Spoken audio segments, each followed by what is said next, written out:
A paz do Senhor, a Igreja Assembleia de Deus, Peniel, apresenta um bate-papo com... Tribo Jovem! Estamos aqui para conversar um assunto muito importante, muito polêmico também, nesse papo sagrado. Queremos ouvir a opinião, o que os jovens da Tribo Jovem acham sobre o tema tatuagem. Vamos ouvir aqui a opinião de cada um. Vitor! Pai do Senhor, minha opinião é a seguinte, né? Por eu ser de uma família tradicional, conservadora, né? Nada a ver com viés político, mas eu acredito que, como nós somos o templo do Espírito Santo, nós temos que nos espelhar naqueles que fizeram algo importante para o reino, como o apóstolo Paulo, Pedro, João. E, segundo a palavra, eles não fizeram tatuagem. E eu acredito que nós temos que nos espelhar neles. Se eles não fizeram, nós, como seguidores de Cristo, assim como eles foram e estavam com Cristo, nós devemos fazer assim como eles fizeram também. Eu não sou a favor da tatuagem, respeito quem faz, mas eu não faria. A paz do Senhor.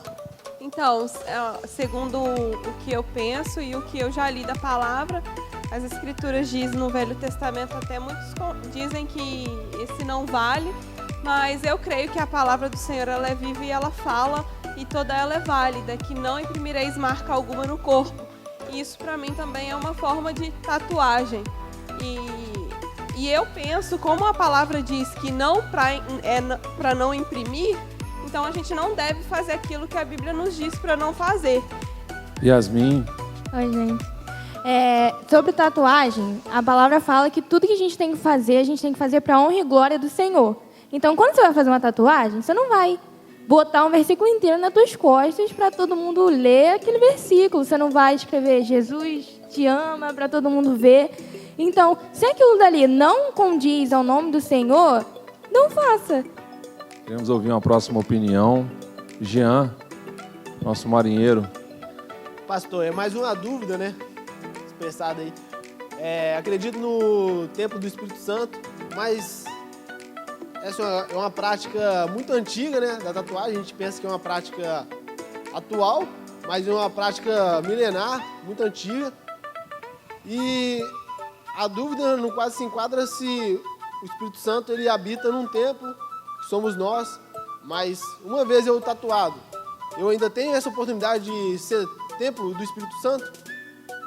Uma vez eu marcado o meu corpo, eu tenho impressa algumas coisas, eu ainda tenho a oportunidade de se tornar um templo, de me tornar um cantor, um pregador e ser usado pelo Espírito Santo? Tatuagem, ela foi feita, primeiramente, irmãos, a gente vai deixar bem claro aqui que a questão aqui não é discutir se é pecado ou não. Até porque existem igrejas que permitem, então a gente não pode falar uma verdade assim, não é? A Bíblia afirma com toda certeza que é pecado. A gente não tem essa legalidade para falar isso, tá?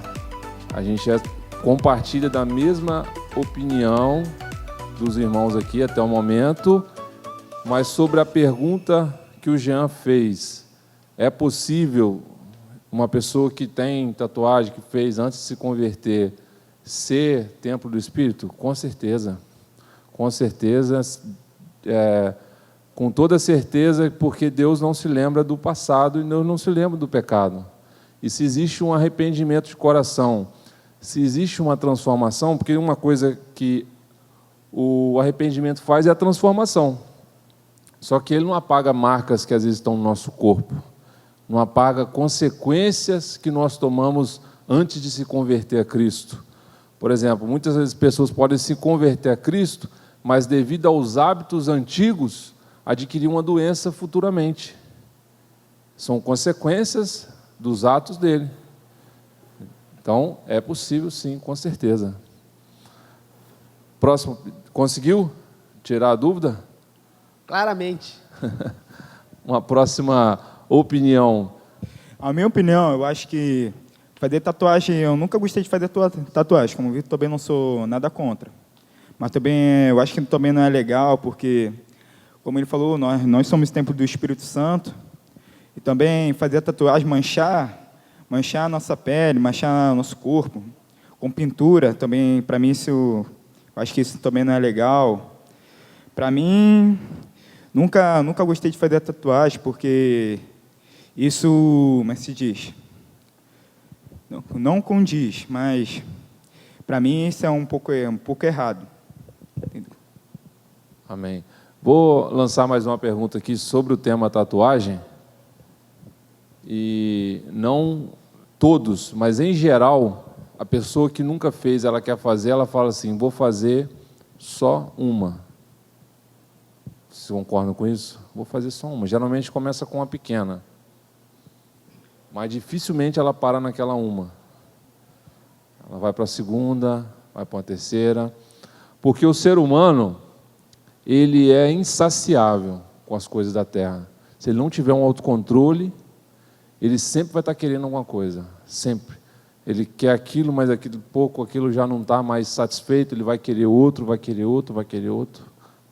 É da natureza humana. E a tatuagem funciona mais ou menos assim. Quando um cristão quer fazer dentro de um lar cristão, ele fala, não, vou fazer só uma, não sei o quê, vai ficar assim. Geralmente coloca ali um abençoado, né? Jesus. Coloca ainda para falar, não, eu estou, de certa forma, estou escrevendo no meu corpo quem é o dono dele.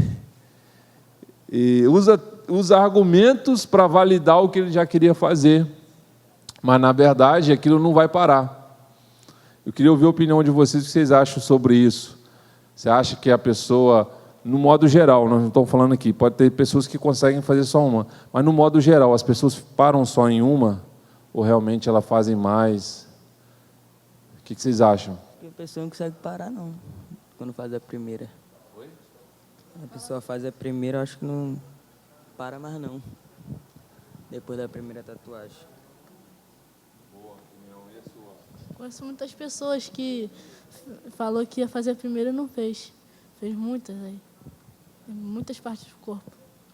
Isso pode se tornar um vício? Tipo, da pessoa ficar doida de, meu Deus, eu tenho que fazer tatuagem, eu tenho que fazer tatuagem. Ela não tem nem mais espaço, nem o que escrever, mas ela quer escrever no corpo dela. Com certeza, pode ser algo que te domina. E aí você já vai para outra coisa. O que te domina te escraviza. Aí você já está contra a Bíblia também. Entendeu? Então já sai fora do âmbito de a questão de se tatuagem é permitido ou não, que antes de ser permitido ou não, entenda o seguinte, em várias denominações é permitido. Normal. Mas aí a denominação que você participa, que você é membrado, que você é ensinado, até porque o pastor é responsável por você. Segundo Hebreus, lê uma palavra aqui, Hebreus 13, 17, fala assim, obedeçam aos seus líderes e submetam-se à autoridade deles. Eles cuidam de vocês como quem deve prestar contas. Ou seja, o pastor é responsável pelo ensino que ele dá a vocês. Ele é responsável diante de Deus. Deus vai requerer isso dele.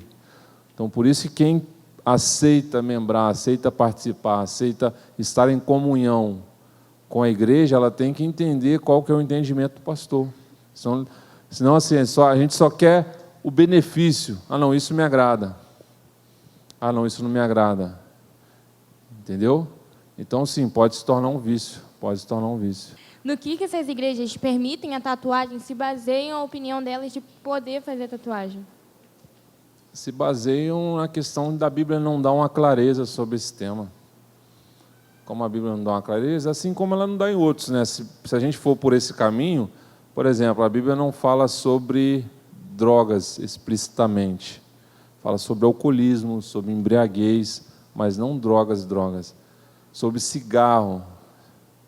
Então, quer dizer, se a Bíblia não fala sobre esse tema, que o presbítero Michel falou, é permitido, não é. Então, você tem que buscar na Bíblia entendimento, porque a Bíblia não pode ser explicada por um versículo.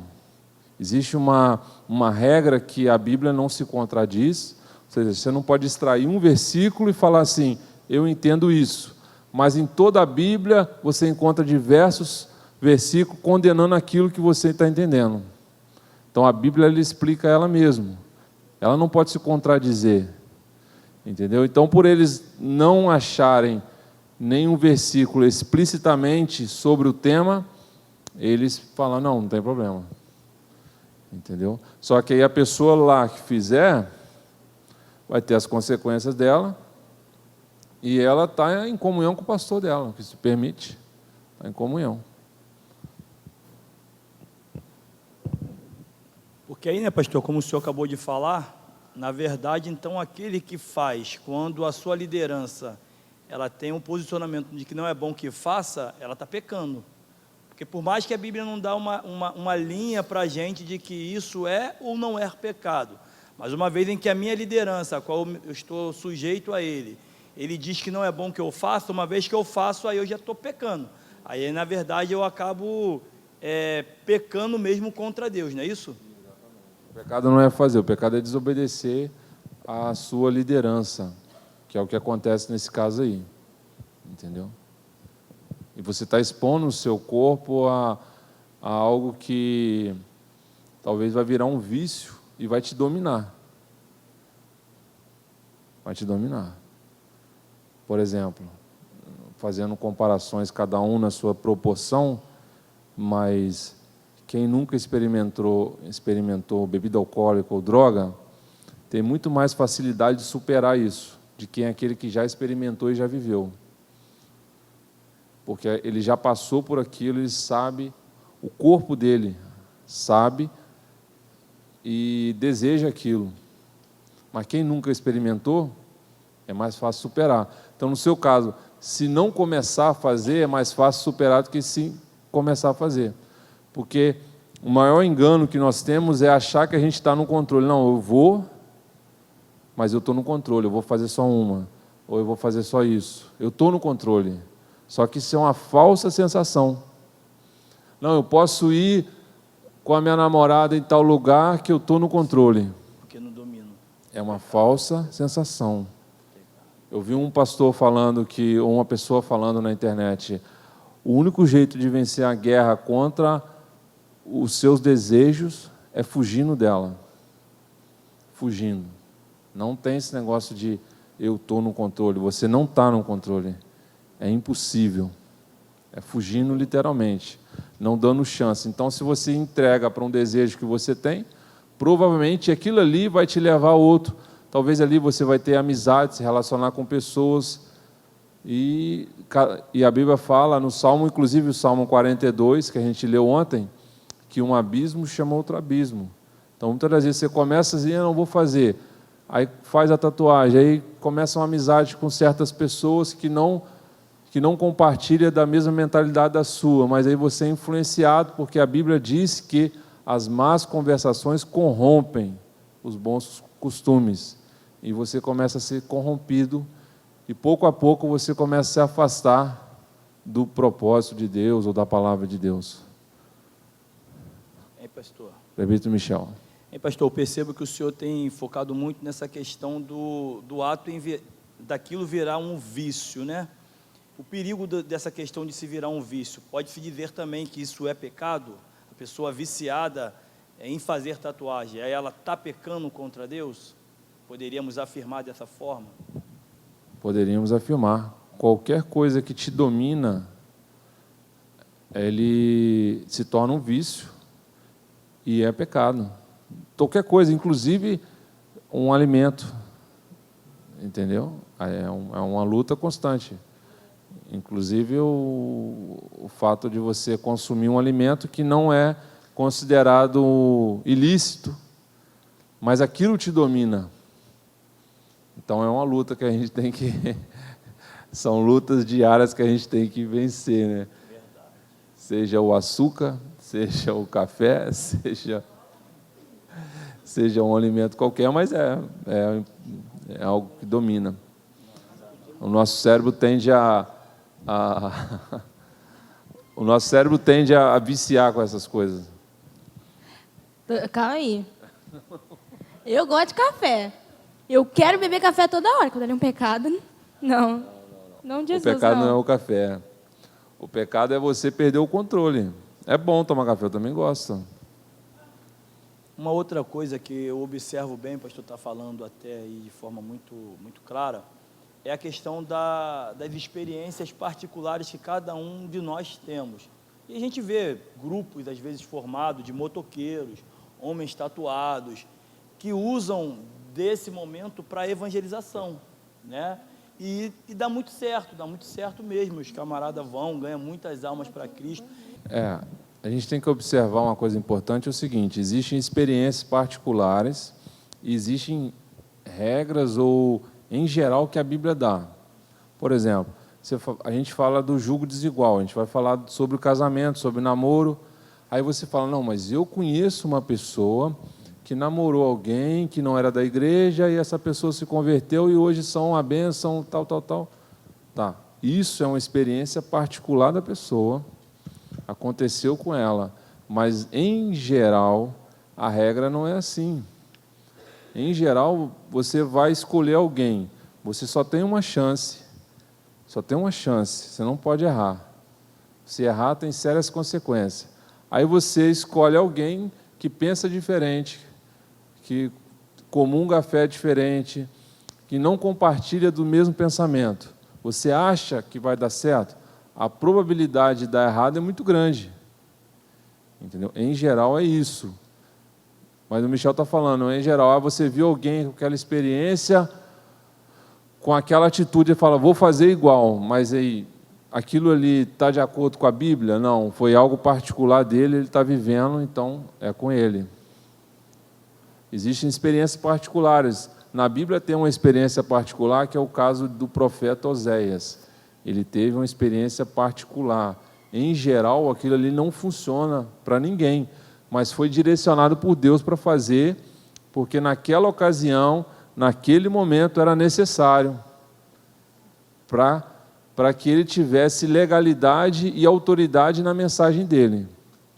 Mas não é uma regra para todo mundo, entendeu? Eu entendo nisso. Bem?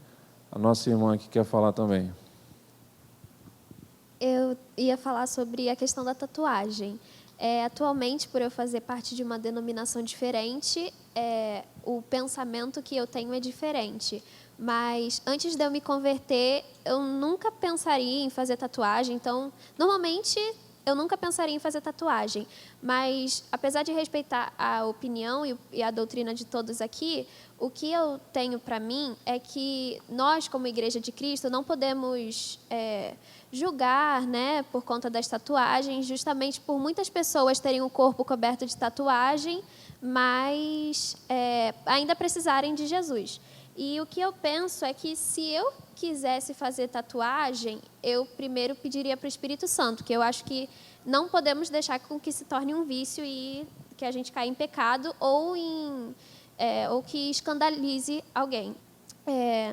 Eu creio que, se, por exemplo, eu continuasse a congregar nessa igreja, com toda certeza eu estaria obedecendo, porque eu não faria tatuagem alguma. Agora que eu estou em outra denominação, eu não vou fazer tatuagem, apesar de ser permitido, porque eu não me vejo com uma tatuagem, apesar de que, se eu fizesse, eu faria algum versículo, mas muito difícil isso aconteceria. E eu não sei, e é uma dúvida agora, eu não sei se realmente isso é verdade, mas pelo que eu sei, pelo que eu já escutei, as marcas que eram feitas no Antigo Testamento, porque eu ainda considero o Antigo Testamento, as marcas que eram feitas eram para cultos de outros ídolos. Então, o povo de Deus iria se corromper fazendo marcas que seria para cultuar outros ídolos. Assim como Paulo fala para não comer carne de culto de outros ídolos, então seria a mesma coisa. Seriam marcas para adorar outros ídolos. Então, se alguém fizesse uma tatuagem, estando debaixo da permissão da igreja, né, para que não escandalize ninguém, e fosse para honrar o nome de Deus, honrar o nome de Deus naquela pessoa, isso seria um pecado, assim? Pedir ajuda dos universitários aí. Mas vamos lá. Baseando na resposta que eu vou tentar te dar, quero ler 1 Coríntios 8:9, que diz assim: contudo, tenham cuidado para que o exercício da liberdade de vocês não se torne uma pedra de tropeço para os fracos. É muito importante, a gente é livre para fazer o que quiser, Esse é um ponto, ali para fazer o que quiser. Só que em se tratando de reino, de evangelho, de ser cristão, quando você levanta a sua mão e aceita Jesus como Salvador, você está dizendo através desse ato: o meu corpo, a minha vida pertencem a Deus.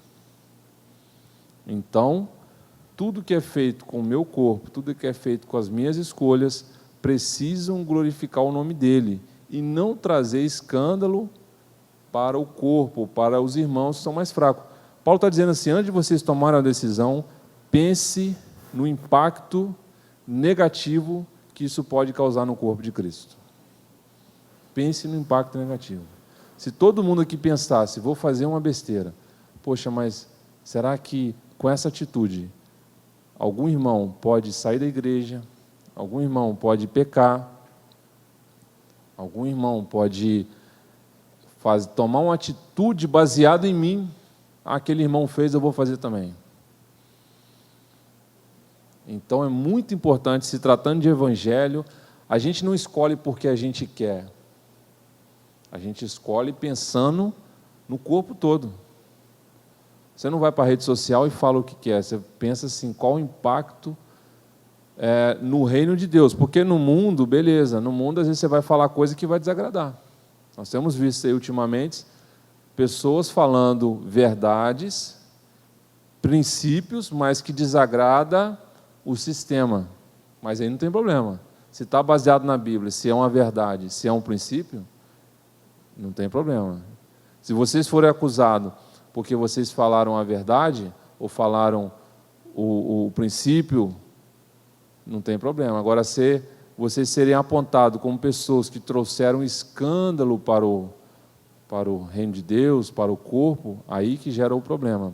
Agora, se você tiver uma denominação que permite e você quer, aí é consequência sua. É você, é uma escolha sua. O importante é sempre você pensar a longo prazo. Esse aqui é um pensamento que eu tenho tido nos últimos anos. Qualquer escolha minha não é baseado no agora, ela é baseado em longo prazo. Porque às vezes no agora é vantagem. Às vezes agora é legal, às vezes agora é muito bom, mas a longo prazo, como é que vai ser? E tem escolhas que parecem que não são boas agora, mas a longo prazo elas são boas. Em Hebreus 11, 26 e 27 vai falar que Moisés escolheu ser maltratado com os judeus, com os hebreus, do que, por um pouco de tempo, desfrutar dos prazeres do Egito. Moisés fez uma escolha que parece e que parecia pior. É muito melhor ser neto de Faraó. É muito melhor viver no palácio. É muito melhor viver na realeza, dos benefícios, dos prazeres, do que viver no deserto, sofrendo, sendo caluniado. Muito melhor. É ou não é? Mas a escolha de Moisés não estava baseada no agora. A escolha de Moisés estava baseada a longo prazo. Então, a sua escolha, vou fazer uma tatuagem a longo prazo, qual o impacto que isso pode ter na minha vida? Tenta traçar o seu trajeto a longo prazo. Vou fazer uma escolha, qualquer coisa, profissão, porque muita gente escolhe assim, não, vou fazer essa profissão agora que está na moda. Está na moda agora, a longo prazo. A longo prazo. Toda escolha, a longo prazo. Ah, vou escolher um rapaz para namorar. É bonitinho, é gente boa. Agora, mas e a longo prazo? Quais são as características desse rapaz? De se tornar um bom rapaz, um bom marido. Tudo tem que ser analisado a longo prazo. E não a curto prazo. Então, respondendo a sua pergunta, se a igreja a qual você faz parte permite, eu não tenho nem o que falar. Mas lembre-se sempre, nunca você vai poder dizer assim, a culpa foi do pastor, a culpa sempre será sua e minha. Porque nós somos responsáveis pelas nossas escolhas, pelas nossas decisões. Aquilo que Adão quis fazer, passar a culpa para outro, não funciona. Com Deus não funciona. Entendeu? a questão da tatuagem juntamente ao jugo desigual. Se eu me caso com alguém ou me relaciono com alguém que é de uma denominação diferente, lá na denominação dele pode a tatuagem legal, mas na minha não pode. Isso também é considerado um jugo desigual? Na realidade, o jugo desigual não é de denominação para denominação. O jugo desigual é da sua mentalidade e da mentalidade dele. Vai depender do que você crê. Por exemplo, você acredita que não é bom, não edifica o corpo. Você, Joyce, acredita. Ele acredita que não tem nada a ver. Aí amanhã, se esse caso tem um filho. Aí o filho fala, eu quero fazer. Aí você, não faz, filho. Ele fala, faz. Aí vira um problema. Então, a mentalidade que é o jugo desigual, não a denominação. Entendeu? Vamos lá. Yasmin. Então, jugo desigual é diferença de opinião? Tipo, se eu discordo de alguma coisa, já é considerado jugo desigual? Porque eu nunca vou ter a mesma opinião sempre com alguém. Não. Opinião não é diferença de opinião. Diferença de crença, de valores que você tem, de princípios que você tem, que ele não tem. Não só isso. Diferença de desejo e sonho. Você sonha em crescer, em se formar, em ser uma empresária, ou ser uma médica, ou ter uma profissão. Ele já sonha que não. Não, eu não quero isso, eu quero uma esposa que fique dentro de casa, eu quero uma esposa... Isso é um jugo desigual. Você sonha em morar em outro estado, outro país, outro planeta, e ele não sonha. E ele não, ele falou, não, eu quero morar aqui, não quero sair daqui. É um jugo desigual. Entendeu? Então, você pensa assim, eu sonho com um marido que me defenda, que faça isso, que lute pela casa dele, e ele já é um marido. Não, a mulher toma a frente, a mulher faz tudo, eu só quero ficar aqui nos bastidores. É um jugo desigual. Então, o jugo desigual ele envolve muito, ele é muito amplo, ele está muito além da religião, da crença. E a gente tem que... Isso é você fazendo uma escolha a longo prazo, porque pode ser um rapaz bonito, pode ser um rapaz legal, pode ser um rapaz gente boa, mas se não está no seu perfil, é difícil, mas não seja exigente. Ele não é opinião, a opinião dele é opinião sua, time diferente, não é jugo desigual. No caso, seria aquele versículo, andarão dois juntos, se não estiverem de acordo? O de acordo é diferente, às vezes, de... Exatamente. Eu posso ter um pensamento, mas se eu estou de acordo, ele entende, a mulher entende que ela tem que apoiar o marido.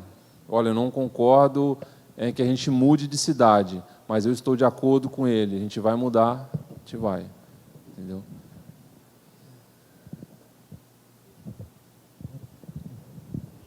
A mulher tem que apoiar o marido, mas o marido não tem que apoiar a mulher. Também tem, lógico. Não. Eu só dei um exemplo, Também tem. Não só apoiar, mas Paulo fala que ele deve amar como Cristo amou a igreja, se entregando por ela. Mas aí, tipo, se eu tô casada já há anos, a gente até agora teve a mesma opinião. Em uma coisa, ele quer viajar para... Ele conseguiu alguma coisa em outro estado, ele quer ir para lá e eu não quero. Tá. Foi do nada, a gente sempre concordou, mas nesse quesito a gente... Não dá para você prever todas as questões do seu futuro. É por isso que não dá para pensar. Não dá, mas nem tente fazer isso, que é impossível. Nem tente fazer isso. Mas e como vou tomar as decisões a longo prazo se eu não sei... Não, mas você tem ali características básicas que você entende que ele vai ser um bom marido. Básico. Ele respeita a mãe, ele respeita a família, ele valoriza a família, ele é trabalhador, ele é honesto, ele crê na palavra, ele é uma pessoa que tem vontade de crescer, porque hoje tem muito problema assim, tem marido, tem homens que não querem crescer, e a mulher, o sonho da mulher é ter uma casa maior, ter uma casa boa, às vezes tem um carro, e o cara não, o cara só quer viver com o salário tá bom do jeito que está. Eu acredito que nessa fase dos jovens de uma necessidade, sei lá, da cultura, de buscar um namoro, da carência, pode ser também. Eu acredito que quando a gente se depara com alguma situação dessa, dos nossos questionamentos para se iniciar ou não é imaginar que se aquilo valerá a pena, porque que é a questão do jugo desigual. Talvez tem coisas que a gente passa desnecessário, que vai te trazer um desgaste e uma bagagem muito grande que você vai carregar ela desnecessariamente. Que aí é onde que a gente entra no senso cristão, no senso comum do jugo desigual. A gente pensar, aquele rapaz, aquela moça, ela tem uma visão diferente da minha, só que eu quero ir de frente com isso. Talvez você está se deparando ali com uma coisa que você já não consegue ter uma solução ali, ter um posicionamento, mas você insiste. No final das contas, pode ser que não dê certo. E aquela experiência ali vai te marcar de uma forma que vai te prejudicar nos próximos relacionamentos.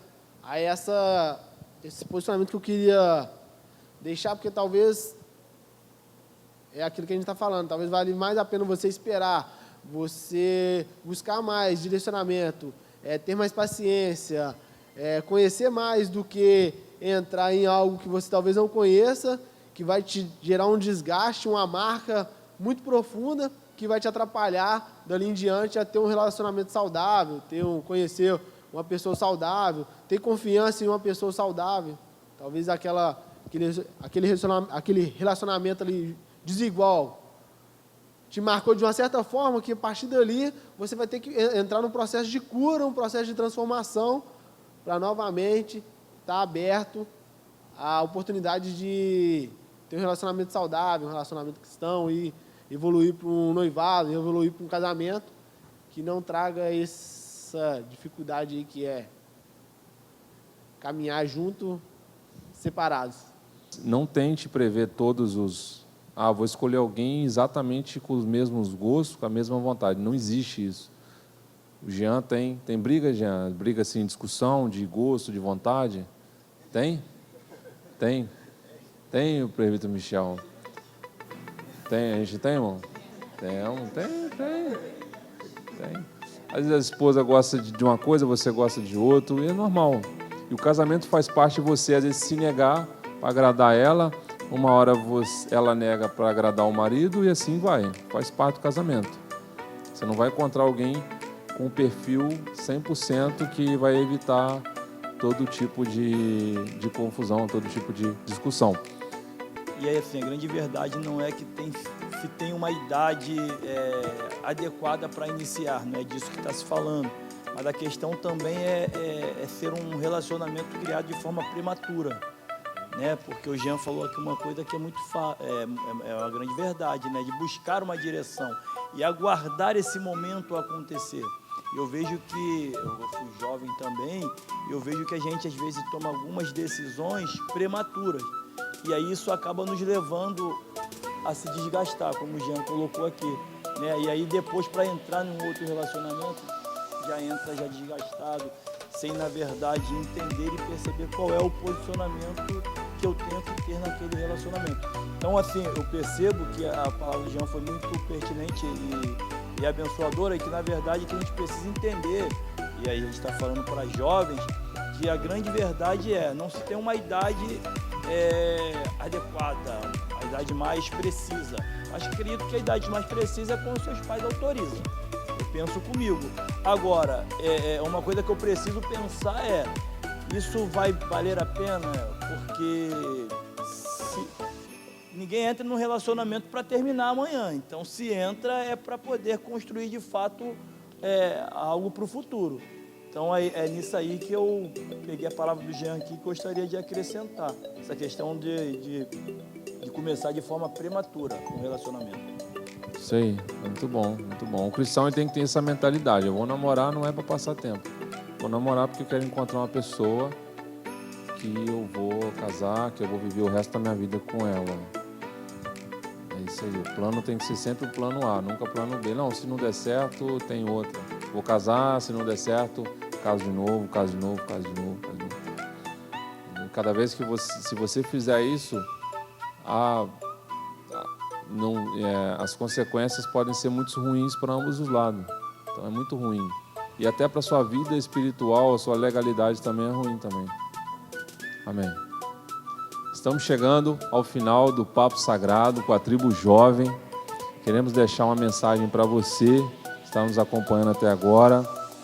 Viva de acordo com a palavra de Deus. Lucas 9:23 fala assim: se alguém quiser vir após mim, negue-se a si mesmo, tome a sua cruz e me siga. É exatamente isso. O evangelho é você se negar. O evangelho é você pensar no reino. O evangelho é você caminhar nas pegadas que Jesus caminhou, é seguir Ele.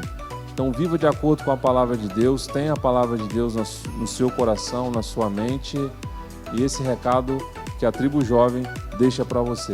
Grande abraço. A juventude da Igreja Peniel, Tribo Jovem, cumprimenta os irmãos e agradece com a paz do Senhor!